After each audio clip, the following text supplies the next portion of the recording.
Guys,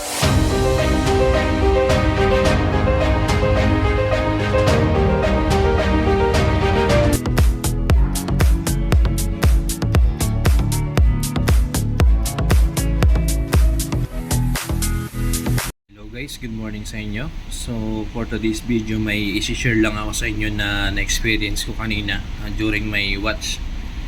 Kasi kukuha ako ng LOP and yung echo ng ating radar is hindi accurate dito sa ating ECDIS.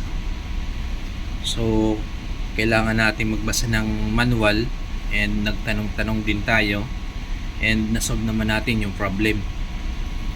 So ipapakita ko sa inyo yung problema kanina and ituturo ko sa inyo yung adjustment.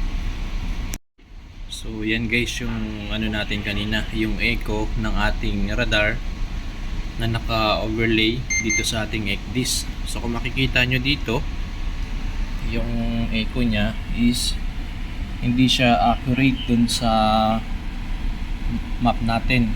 So kailangan i-adjust natin yan. So ito is ginagamit lang kadalasan ng mga technician. So may mga code na ginagamit para baka punta tayo doon sa specific na adjustment ng ating ECDIS. Ganoon na rin doon sa ating radar.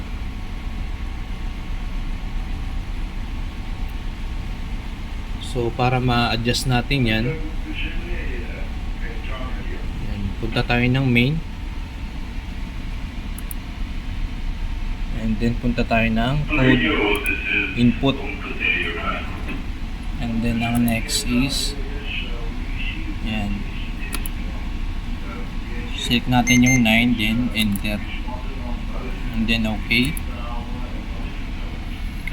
Yan, kung makikita nyo dito sa taas,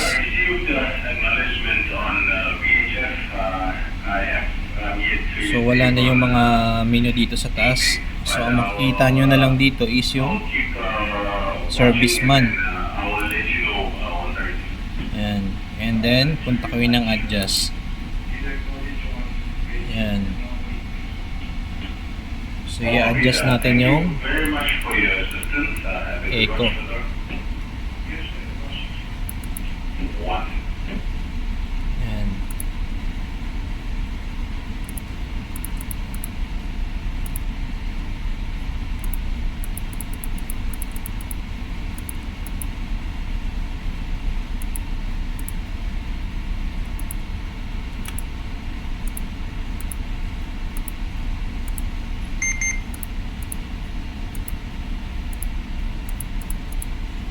Adjust lang natin.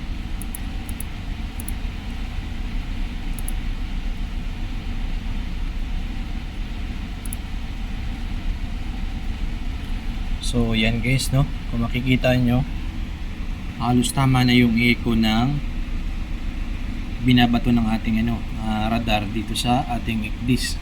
So yan, adjust natin sa 250.6.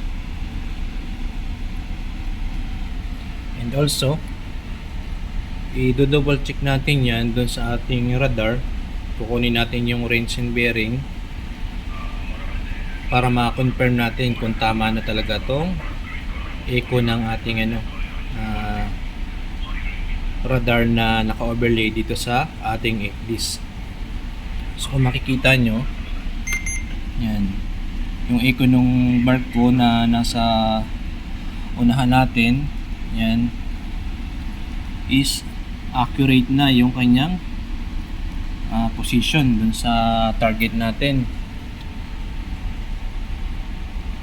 So balang araw, once na kayo yung second mate or officer on board, so pwede nyo maging reference yung video na to para makatulong din once na ma-encounter nyo yung ganitong mga scenario.